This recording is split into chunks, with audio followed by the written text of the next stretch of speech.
மகிழ்ச்சியாக இருக்கும்.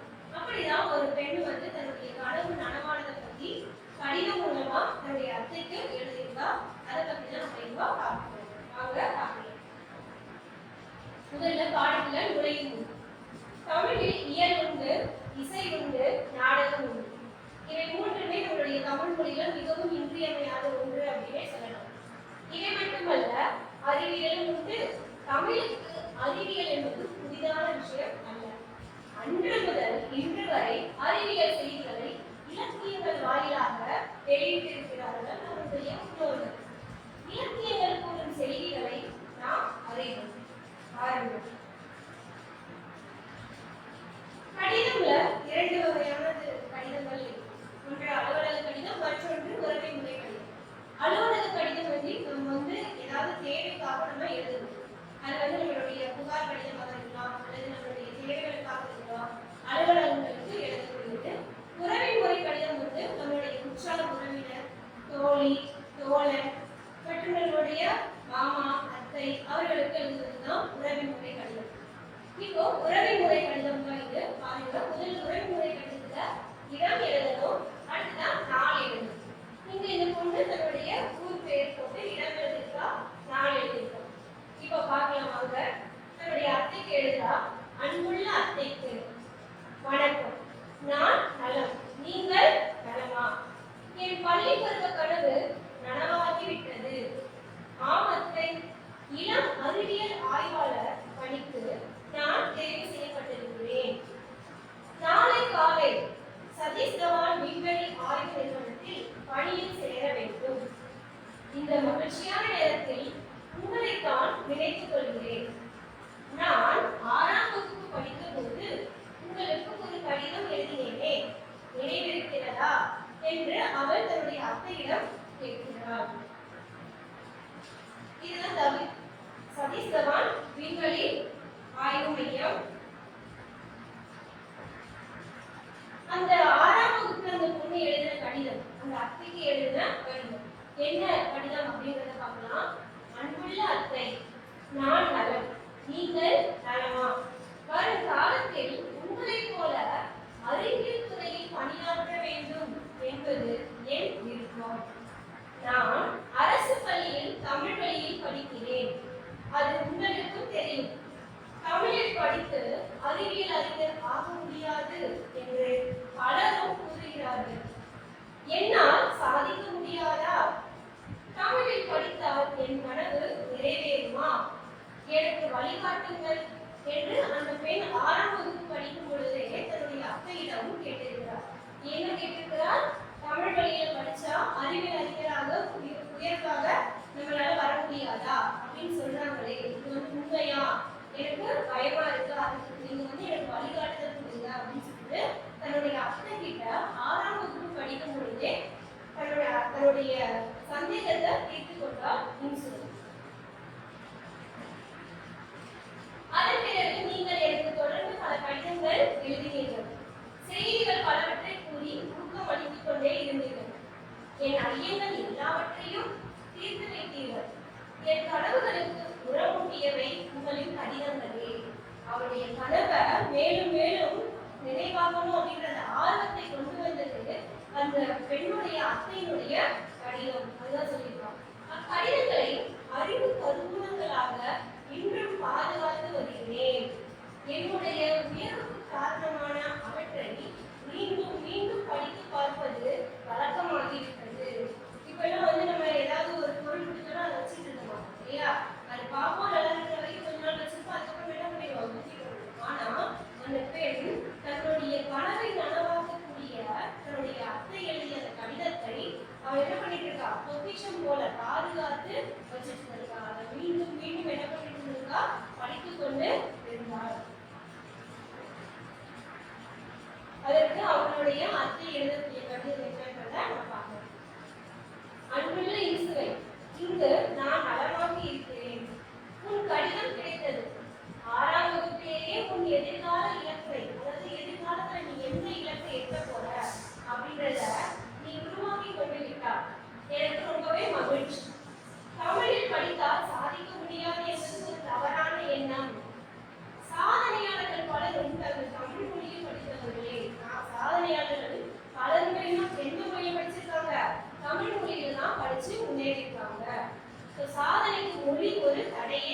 இல்லை என்று அத்தை வந்து என்ன பண்றாங்க, இன்சுவைக்கு கடிதம் ஒன்றை எழுதுகிறார்கள்.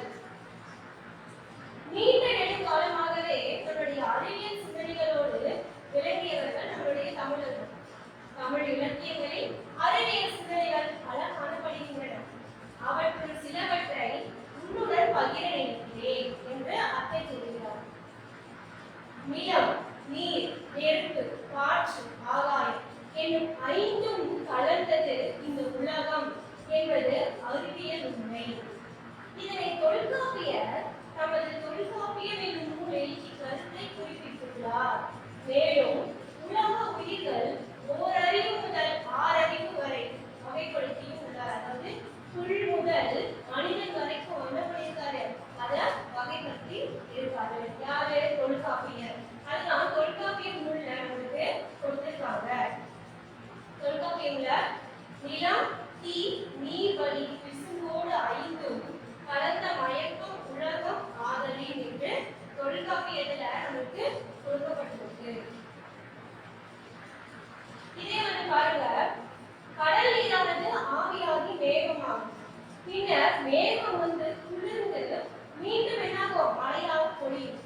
பழந்தமிழ் இலக்கியங்களான முல்லைப்பாட்டு, பரிபாடல் மற்றும் திருக்குறள், பாநாற்பது, திருப்பாவை முதலிய நூல்கள்ல இந்த அறிவியல் செய்தியானது நமக்கு கொடுக்கப்பட்டிருக்கு, குறிப்பிடப்பட்டிருக்கிறது.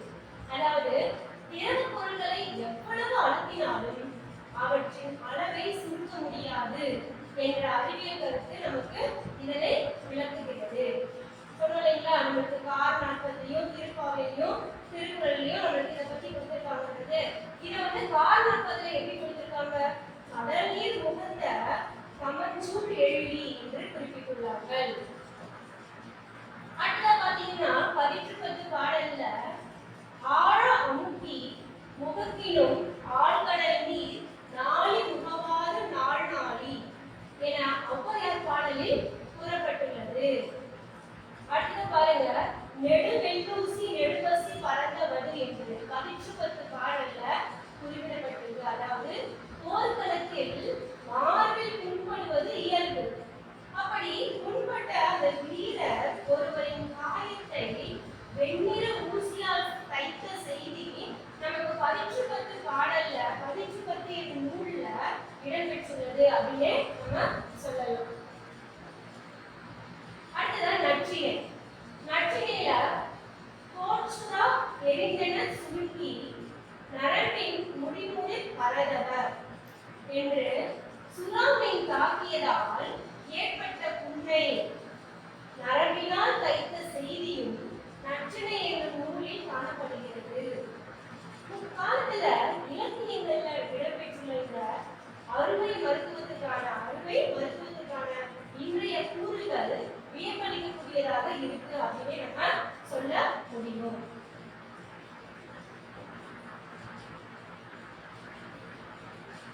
அடுத்ததா பாத்தீங்கன்னா திருவள்ளுவர் மாலை. திருவள்ளுவர் மாலையில என்ன சொல்லியிருக்காங்கன்னா, கலிலியோவும் நம்மளுடைய கபிலரும் தொலைவில் உள்ள பொருட்கள்ல உருவத்தை அறிவி தோன்ற செய்ய முடியும். தொலைவில் இருக்கக்கூடிய பொருட்களினுடைய உருவத்தை நம்ம என்ன பண்ண முடியும், அறிவியல் தோன்ற செய்ய முடியும். அறிவியல் அறிஞர் கலிலியோ அவர்கள் நிறுவிய கருத்து தான் இந்த கருத்து. இந்த கருத்தை திருவள்ளுவர் மாலையில நம்மளுடைய கபிலர் எழுதிய பாடல்ல இடம்பெற்றிருக்கு அப்படின்னு சொல்லலாம். தற்காலத்தில் அறிவியல் துறையில் மட்டுமல்லாமல் அனைத்து துறைகளிலும் தமிழர்கள் தோன்றி வருகிறார்கள்.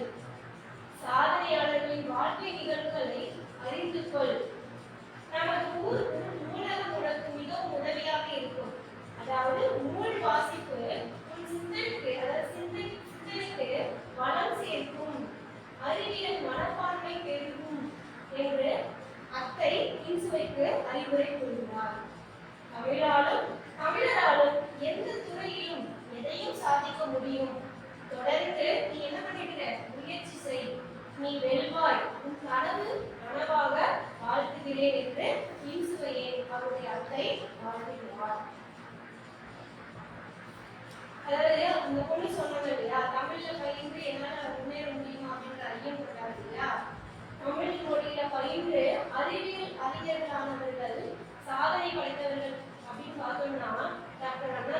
பழனிசாமி அண்ணாதுரை அவர்கள், அது மட்டும் அல்லாமல் நம்மளுடைய முன்னாள் குடியரசுத் தலைவர் டாக்டர் ஏபிஜே அப்துல் கலாம் அவர்கள், டாக்டர் சிவன் அவர்கள், இவர்கள் எல்லாருமே வந்து தமிழ் மொழியில பயின்றுதான் அறிவியல் உலகில மிக பெரும் சாதனையை படைச்சிருக்காங்க அப்படின்னே சொல்லலாம். தமிழ் மொழியில பயின்றால் நாம் என்ன பண்ண முடியும், முன்னேற முடியும் அப்படின்றத இன்சுவைக்கு அவருடைய அத்தை வந்து அழகாக ஊக்கம் கொடுத்து படிக்க தூண்டுகிறார். அதுதான் நம்ம இந்த பாடத்துல நம்ம பார்க்கணும். சரியா மாணவர்களே?